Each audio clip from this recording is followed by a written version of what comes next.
theory, and out of those new elements you make the world through your perceptions, and you make yourself by incorporating the information and transforming yourself. And that's how Piaget explains the development of a child.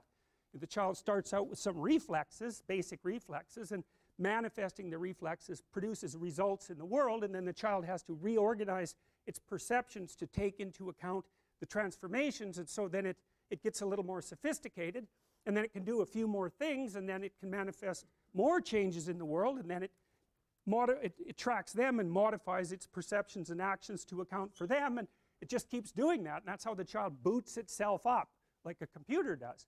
It's a very cool idea.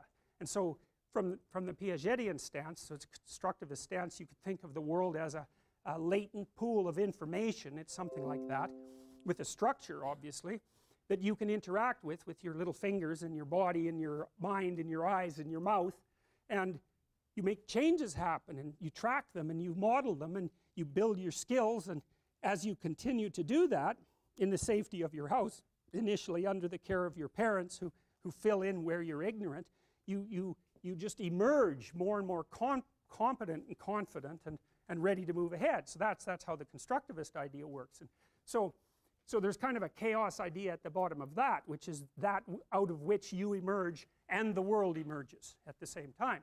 Because you don't see reality, not at all. You see almost like an animated version of reality, like when I look at you, I just see the front of you, I just see the outside of you, I see you at this height, I don't see any of your internal structure, I don't see the back part of you at all, I don't see your family, I don't see your history, I don't see your future, I just see this slice of you.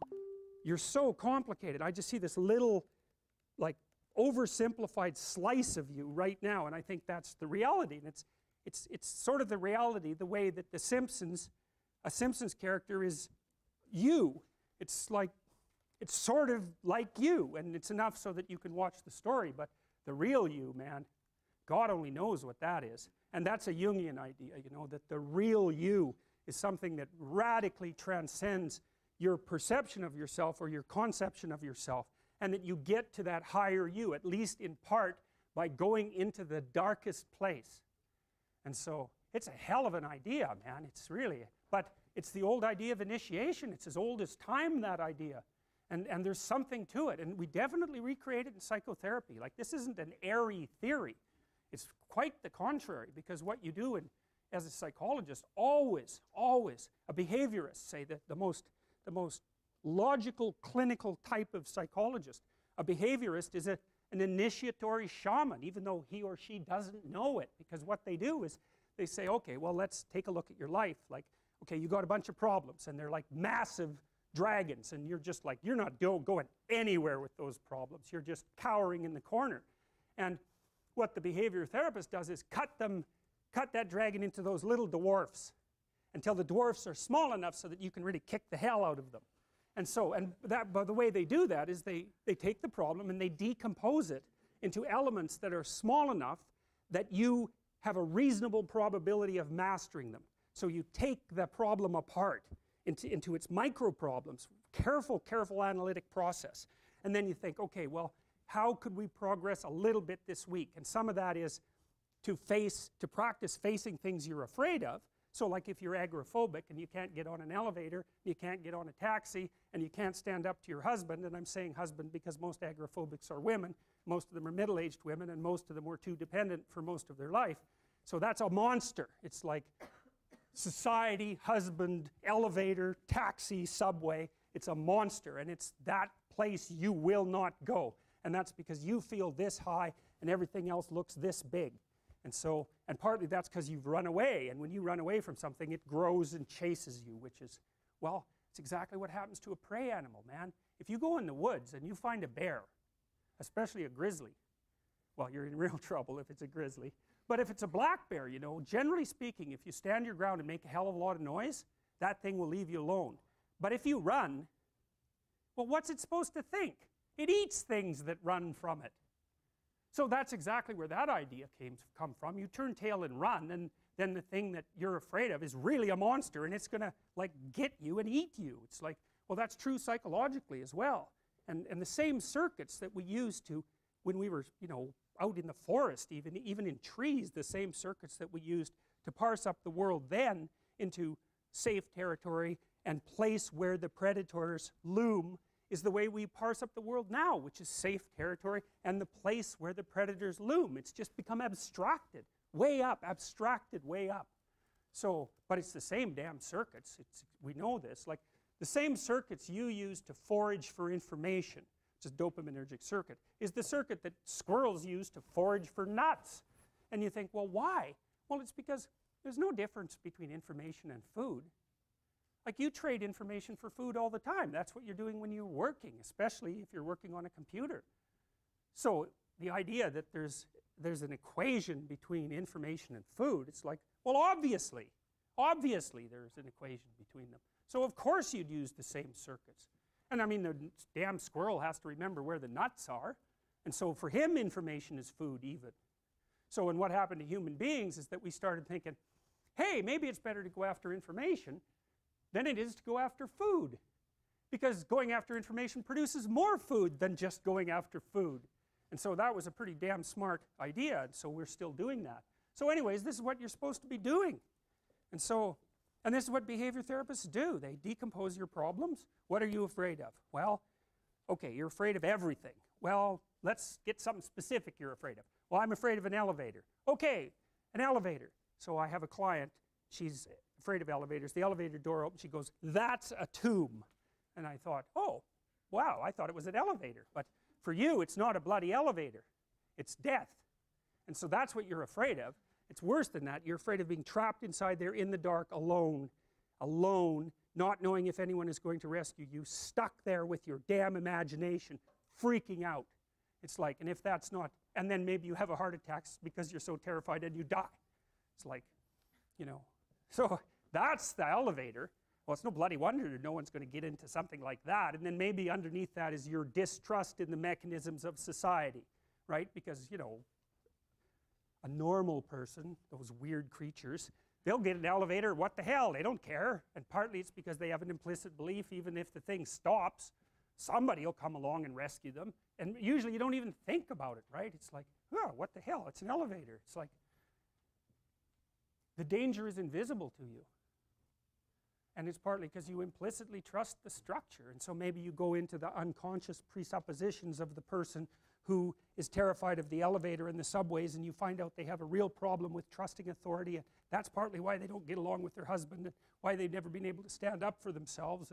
So then you say, okay, well, you're afraid of the damn elevator, but it's not an elevator, it's a tomb, and the tomb is partly you and it's partly the elevator and partly your unconscious mind. And so, well, what can you handle? Can you go and look at an elevator from 10 feet away? It's like, yes. Okay. How about 9 feet away? Yes. 5 feet? Yes. 4 feet? No. Okay, no problem. 4.5 feet. We're going to go from that elevator. And we're going to look at the damn thing until you're bored of it. Because that's what we're trying to... You should be bored of the elevator. Because then you're not afraid of it, obviously. It's like, it's an elevator. You just don't notice it, right? All these things around here that you don't notice. I'd take you out of here and ask you what color the walls are. You haven't got any idea. You know, I suspect for most of you, there's not a chance you'd be able to identify the gender of the person who's sitting next to you, unless you know them. It's like, you just don't remember anything. And why should you? Everything works. Like, you don't have to pay attention to it. It's like, is that staying up? Yeah, it's still up. Yeah, still up. Still up. And it's like, really? No. No, you get bored of that real quick, and so then you just ignore it. But the agoraphobic has had that veil of ignorance torn away, and what they see behind it is mortal threat, and so that's really what you're helping them deal with. And so this week they're 4.5 feet from the elevator, next week they're a foot from the elevator, and the week after that the horrible gates of hell open and they look inside and they don't run, and so hey, they're tougher than they thought they were. And that's what you're teaching them, actually. You're not teaching them that the world isn't dangerous, because that's a stupid thing to teach someone. Bloody right, the world is dangerous. It's terrifying. And sometimes people they realize that, and the veil lifts, and they see horror everywhere. They see that, and then they think, well, I'm just a little rabbit. I'm over here in the corner. I can't move. I'm petrified. And then they can't move. They hide at home. They cower at home, because everything has become a predatory domain. And so what you teach them is, you're not as much of a rabbit as you think. And part of that is that you help them grow some teeth so that they can go home and have that fight with their husband that they should have had 25 years ago. And it happens very frequently with agoraphobic clients, that you get them so they can go on the damn elevator and they can go on the subway and they can take a taxi, and maybe they learn to drive. Wow, they get some autonomy, and then they're a little tougher, and so then they can stand up for themselves, and they go back, and like, their husband might not be very happy with any of this. Really, it depends on what sort of guy he is, you know. If he's a real tyrant, he might be just perfectly happy that he's married to someone who, you know, is afraid of her own shadow, because then she won't ever leave. And so that's a nasty little story, and believe me, it's not uncommon. So she gets tougher by facing what she fears, and what she finds out is there's a hell of a lot more to her than she thought. And that's really what happens when you do behavior therapy with someone who's agoraphobic. It isn't really that they get less afraid, it's that they get braver. That's way different. It's because brave is alert and able to cope. Naive is there's no danger. It's like, oh yeah, right, there's no danger. Jesus, what a stupid theory that is. So anyways, that's what all this is. That's the story, man, and it's a major story. It's the story of human transformation and growth. It's the evolution of mankind. It's like, it's a major story, and we've been working on the damn thing for like, God only knows how long. You know, snakes and primates co-evolved, and our vision, our sharp, sharp, sharp vision seems to have been an evolutionary adaptation forced on us by the presence of predatory snakes. And we're talking tens of millions of years ago. And human beings have unbelievably sharp eyesight. The only thing that can outsee us is birds of prey. And they have, like an eagle, a bald eagle, has eyes as big as ours, and it has two foveas. The fovea is the central part of the vision. So an eagle is all eyes, man. And so, but human beings, we're kind of like that too. And like half our brain is devoted to visual processing. We have acute vision. In Madagascar, where there are primates with no predatory snakes, they're lemurs, they can't see worth a damn. And an anthropologist named Lynn Isbell did a comprehensive study worldwide trying to account for the acuity of primate vision. And what she found was that the more predatory snakes in the vicinity, the sharper the eyesight of the primates. And so we have a really sharp eyesight. So that means a lot of us were eaten by snakes. And none of your ancestors, fortunately, because otherwise you wouldn't be here, but a lot of those who fell by the wayside were snake snack. And, you know, when you're little and living in a tree, a snake is no damn joke. And even now, lots of people get bitten by snakes, and people are phobic of snakes at quite a rate. And some of that actually seems innate. There's arguments about between psychologists about this, but even the ones who don't accept the fact that it's innate accept the fact that you can make someone afraid of a snake by conditioning just like that, where trying to make them afraid of a flower by conditioning is really, really hard. So we're at least, at minimum, prepared to be afraid of snakes. Minimum. And I believe I believe the fear is actually innate, although you can learn to control it. So anyways, so that's that story, and like, what a story, man. It's an amazing, amazing story. You see, the den of the dragon here is littered with skulls and bones. That's what that is. So the thing is no joke. It's like, look the hell out. And that's this, you know, and look it up in the top right-hand corner there. You know, that's from Peter Pan, right? Well, you remember Captain Hook. We talked about him already. He's a tyrant, and he's a tyrant because he's afraid of death. And that's all he sees in life. And so it makes him cruel and bitter. And death has already taken part of him, right? That's why he has a hook. And that damn crocodile's chasing him. Tick, tick, tick, tick, all the time. And of course, that's the same situation you're all in, man. There's a crocodile with a clock in its stomach chasing you. And it could easily turn you into a tyrant. It can turn you into a tyrant or a cowering victim or a hero. Those are the options, fundamentally. So, and that's the Gorgon looking at her own, the Medusa looking at her own reflection, you know, Mother Nature with the head full of snakes, you know, a terrifying vision. And that's actually, to some degree, an archetype that men get confused with women. And, you know, that's the witchy part of women, and that's the part that's attractive, attractive, attractive, but rejecting, rejecting, rejecting. And so many men are petrified by women. They won't approach them at all. They have no idea how to talk to them. They're just petrified into immobility. And that's way more common than you think. And so that breeds resentment like you wouldn't believe, you know. You the guy who shot up like Dawson College. It's like, what the hell do you think motivated him? It's like that's what he saw, and it was because, well, my opinion is he was too goddamn useless to be attractive to anyone, and so that's a hell of a place to be in, you know. That's the problem too. If you're chronically rejected by people, it's often because of your own insufficiencies, you know, whether that's cowardice or lack of social skills or whatever it is. It's like, you can't just brush it off as, oh, well, you know, no one likes me, but really I'm okay. It's like, no, wrong. If everyone rejects you, there's probably something wrong, and it's probably deep and difficult, and it's going to be horrible to fix. And so this isn't a trivial problem. It's not a trivial problem at all. And so, you know, that's Mother Nature for men too, because from the sexual selection point of view, if they're not selected as a mate, nature has taken them out of the game, right? And so, you know, people don't really like that. They're not that happy with that. And so, but getting all whiny about it and then getting violent is like, that's just not really very helpful, although it's very common. So this is Lynn Isabel. An evolutionary arms race between early snakes and mammals triggered the development of improved vision and large brain in primates, a radical new theory suggests. These are old representations. I really like this one. This is, I don't remember, I think it's Greek, but it doesn't exactly look Greek. It might be older. It doesn't matter anyways. You see, it's the same thing, same idea as Graham's dream, right? It's like there's this thing that exists, this multi-headed snake, and it's got this infinity problem. It's everywhere. That's that little circle down there. And the problem is, well, what do you do with it? You cut off one head, 7 more grow. That's the eternal problem of life. And the problem is, there is the category of problems in life, and it ain't going anywhere. And so the question is, can you deal with the whole category at the same time? That's the thing. That's how to be in the world, is to deal with that category all at the same time. And so how did human beings, what did they come up with as a solution? And that's so cool too, because the solution they come up with not only was the heroism that allows you to approach what you're terrified by and what you find offensive and to learn from it, but also the idea of sacrifice, and that was played out by cultures everywhere, including human sacrifice. And you think, what the hell was up with those crazy bastards so long ago? They were sacrificing to gods all the time. What kind of clueless behavior was that? Burn something and please God. Burn something valuable and please God. It's like, what was with them? What were they thinking?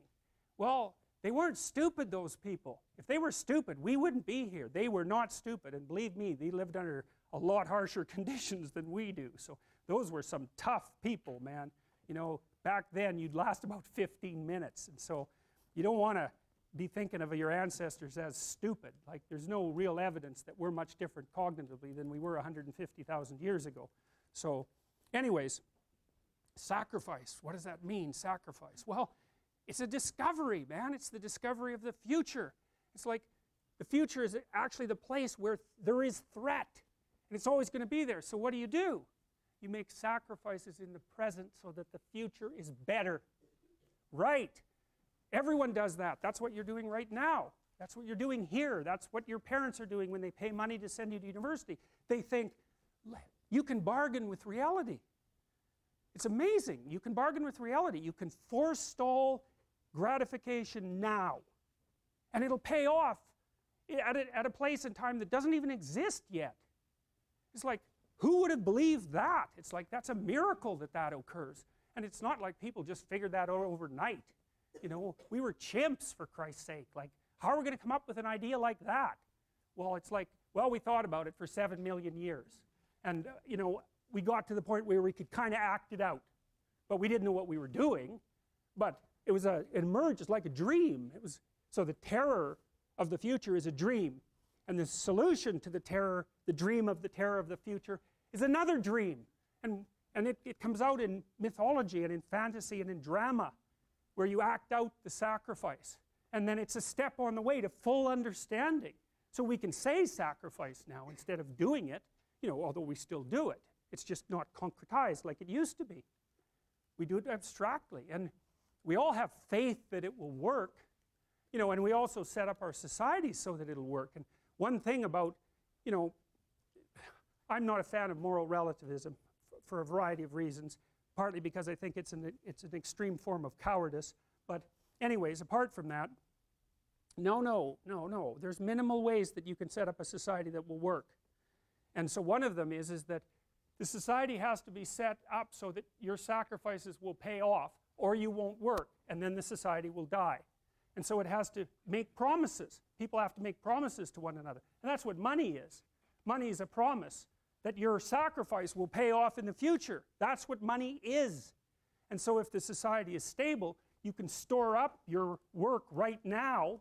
You can sacrifice your impulses, and you can work, and you can store up credit for the future, and then you can make the future a better place. But society has to be stable enough to allow for that. Hyperinflation will do you in.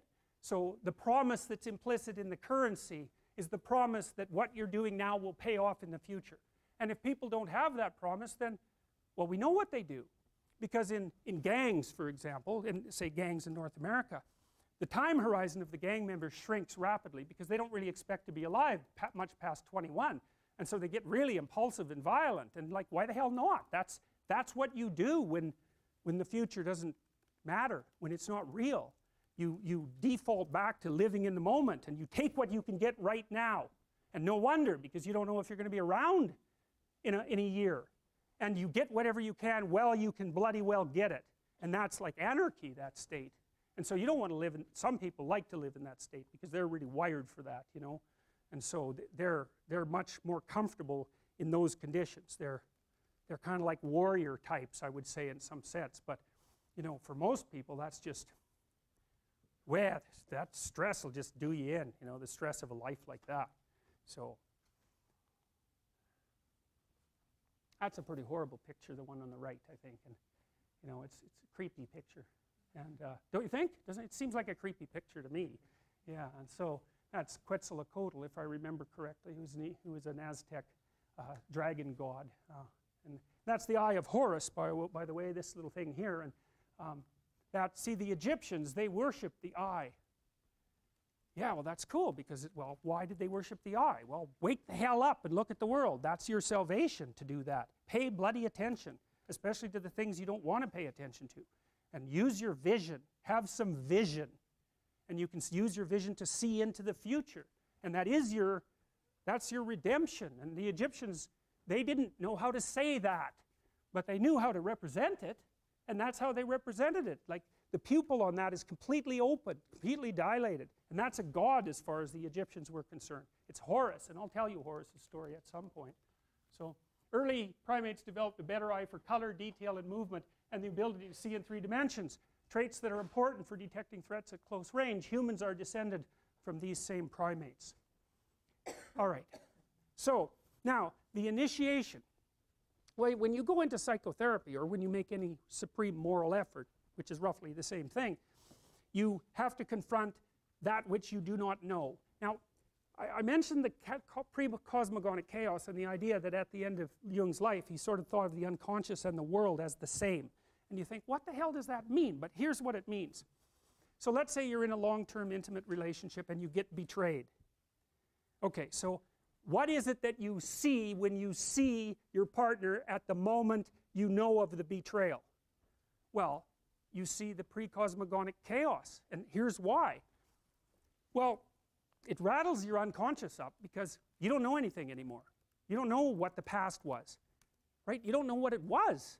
And it's supposed to be real, and all of a sudden you don't know what it was. And so you come up with wild ideas about what it might have been and what it represented, and then you don't know what the future is going to be anymore. So then your fantasy fills that space, and you don't know who the hell you're looking at, that's for sure, and you don't know much about human beings, and you certainly don't know anything about yourself. And so all of a sudden, not only is everything in chaos inside your mind, but everything is in chaos in your world. And it actually is, and there's no telling the difference between those two things. You know, and so then you're just shattered.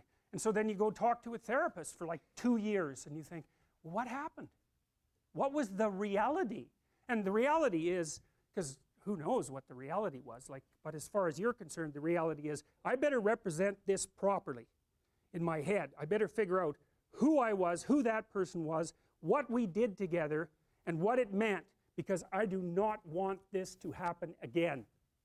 And so you're healed when you get to the point where you've grasped the bloody moral of the story. What went wrong?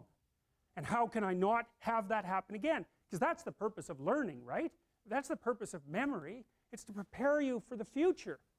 And so you have to pull out of that massive chaos a functional representation that increases your wisdom so that you're not this naive target the next time you enter into a relationship. So at least you can have another relationship without being so traumatized that, you know, you're done. And you know, it can take people years to talk that through, because this landscape of potential opens up when they're betrayed. It's like, well, anything could have been the truth. Well, to sort through that, you have to wander through all that mess, and it's really painful and emotional as well. You have to sort through all that mess to come out with the new you, right? The renewed you. And so, well, this is a representation of it. This is how people act this out. But whatever method he may have been designated, the shaman is recognized as such as only after having received two methods of instruction. The first is ecstatic, dreams, trances, and visions. The second is traditional shamanic techniques, names and functions of the spirit, mythology and genealogy of the clan, and a secret language. Well, one of the things that happens, this happens to you even if you encounter something terrible like a betrayal. What happens is that you have to take a journey into the domain of morality, essentially, which is, well, how did I act, and how did that person act, and how should have they acted, and how should have I acted? And that's part of your cultural structure. And so that's the idea of rescuing the dead father from the depths, right? And that's what we'll show you some examples of that. So this is a critical issue with regards to the shamanic transformation, is that people go through these terrible experiences, often drug-induced, by the way, with regards to the shaman. They usually use psychedelic chemicals of one form or another, often mushrooms, but they've come up with some very strange concoctions like ayahuasca down in the Amazon. And ayahuasca is an amazing substance. It's made out of the bark of one thing and another plant whose name I don't remember, that hardly even grow in the same place and that have to be cooked together in a special way. And no one has any idea how the damn Amazonians figured that out. It looks impossible. And if you ask them, they say, well, the plants told us how to do it, which, you know, Western people don't find very helpful. But the shamans are perfectly happy with that description. And ayahuasca takes them apart. And it does that in part because it affects the serotonergic system very, very powerfully, like all psychedelics do. And it transports them to another world. And that's how they interpret it. And what we know about psychedelics, you could put in a thimble and then throw the thimble away. We know nothing about psychedelics. There's new experiments going on at Johns Hopkins, for example, with psilocybin, which is part of this active chemical in magic mushrooms. Same structure, basically, as LSD and mescaline. And all the real psychedelics have basically the same structure, except the one that's derived from Amanita muscaria, which is called muscarinic acid. And it's its own weird thing that no one knows anything about. Anyways, they have profound neurochemical effects in very small doses. And the research group at Johns Hopkins has given psilocybin to research subjects, you know, purified psilocybin, because they started the new experimentation with psychedelics, and that's been banned for like 40 years, because psychedelics were so terrifying to our culture that we just put them away. It's like, whoa, no, we're not going there. And so even from a research perspective, and even though some of the psychedelics look very promising for the treatment of disorders like alcoholism, they recently used psilocybin to help people stop smoking down at Johns Hopkins, and I think they had an 80% success rate, which is just like, that's just absolutely mind-boggling. And so, but if you give people psilocybin and they have a mystical experience, which is very common among people who take these sorts of chemicals, then their personality transforms permanently, such that 1 year later they're one standard deviation higher in openness. And openness is the creativity dimension. And that seems to be a permanent transformation. And so that's really remarkable. And about 80% of the people who undergo the Johns Hopkins experiments report that the experience is like one of the three most important things that's ever happened to them. And so, well, that's something, you know. It's like, and then there's this guy named Rick Strassman down at, I think he was at the University of Texas, and he did experimentation with DMT. And DMT, dimethyltryptamine, if I remember correctly, is the active ingredient in ayahuasca, and you produce it in your brain, and it's in plants. It's like a very common chemical, but DMT is a weird hallucinogen because it has an extraordinarily short mechanism of action. It's like, and people who take it report that they're blasted out of their body, like out of a cannon, and then they go out somewhere and encounter beings of various sorts, and then 10 minutes later they're back. And virtually everyone reports that, which is really strange. And so Strassman was giving people DMT intravenously so that the trip would last longer. This was all you know, NIH funded experimentation, all cleared with the relevant ethics boards, all conducted within the last 10 years. And he basically quit doing it because he was a pretty straight scientist, you know. He was measuring heart rate and pulse and all that sort of thing, trying to look at the physiology. And then the people he was giving these chemicals to kept coming back and telling him these crazy stories. And well, it was too much for him, you know, and no wonder, you know, because they all said the same thing. And he'd say, well, that was a dream. And they'd say, no, and it was the most real thing that ever happened to me. And he'd say, well, you know, it's an archetypal experience. And they'd say, no, that was no archetypal experience. I went somewhere else and I saw things and I'm back, and like, I don't care what you think. And like, who the hell knows, right? Because it's all subjective.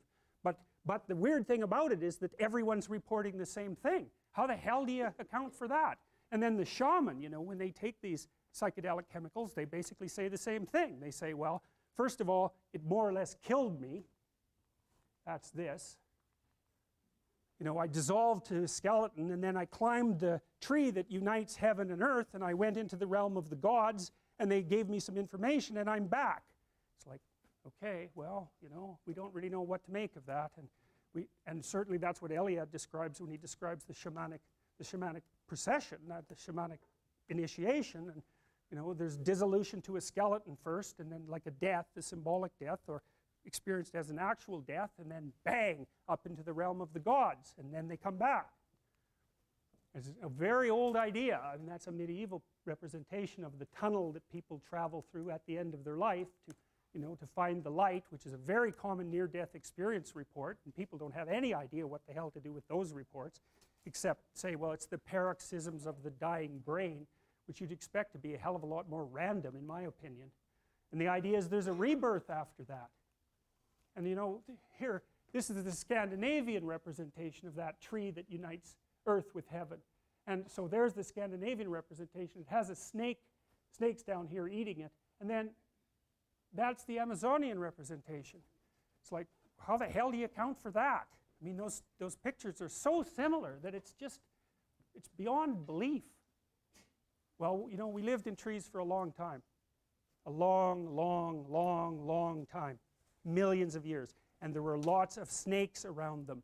And so the idea that reality is a tree that's surrounded by a snake that's in us, man. It's down there. It's deep. And there's something about it that's true. Now, not true like we normally think of truth, but true in an entirely different manner.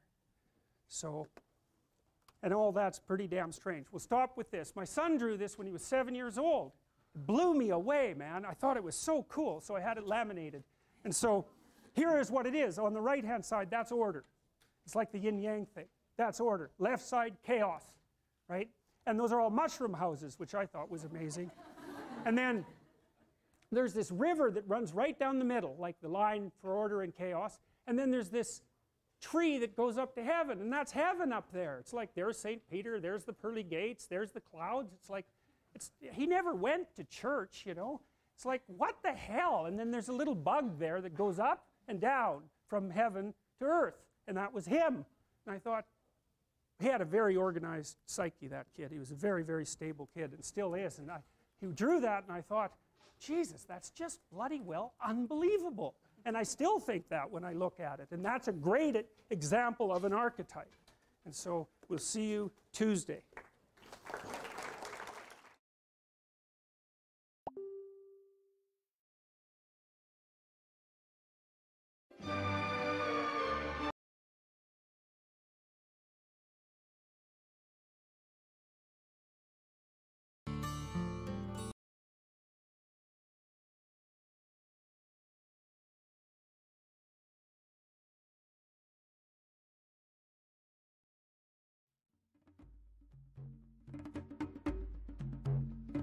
say your prayers, work your rights, burn your little candles day and night. You can shimmy till dawn to the pounding drums, but you best be ready when the horn one comes, yeah.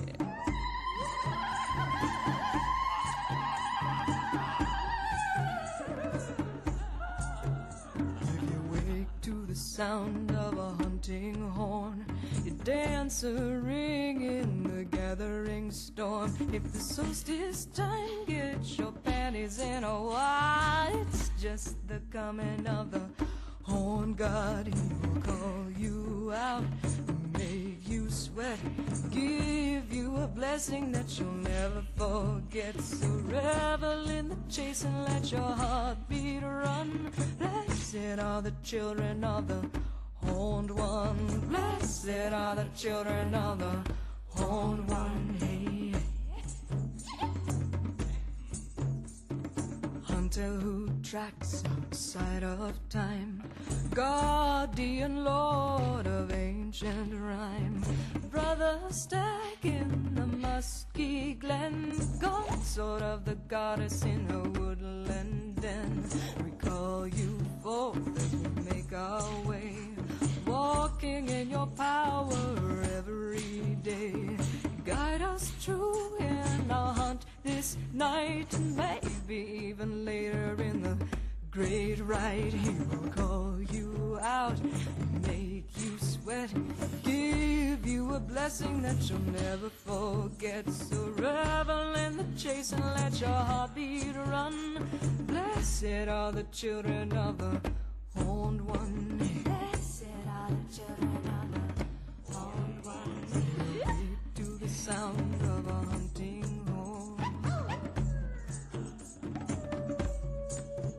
If you dance or bring in the gathering storm, so revel in the chase and let your heartbeat run. But you best be ready, little one. You best be ready when the horn one comes. He's gonna call you out, make you sweat, give you a blessing that you'll never forget. So revel in the chase and let your heartbeat run. Blessed are the children of the horned one. Blessed are the children of the horned one. Blessed are the children of the horned one.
の下